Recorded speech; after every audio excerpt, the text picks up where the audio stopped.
ज्या ऐतिहासिक क्षणाची आपण वाट पाहत आहोत, मी त्या दोन्ही नेत्यांना विनंती करतो, त्यांनी ह्या मंचावर यावं आणि मराठीचा आवाज किती बुलंद आहे ते दाखवून द्यावं.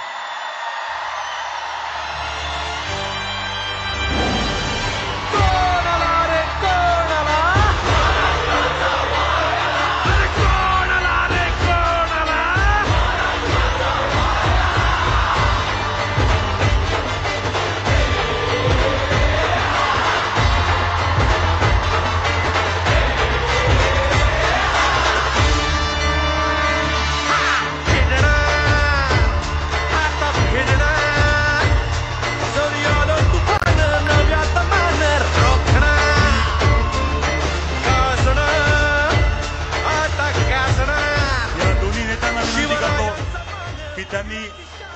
छत्रपती शिवाजी महाराजांच्या पुतळ्याला पुष्पहार अर्पण करावा आणि या कार्यक्रमाचे औपचारिक सुरुवात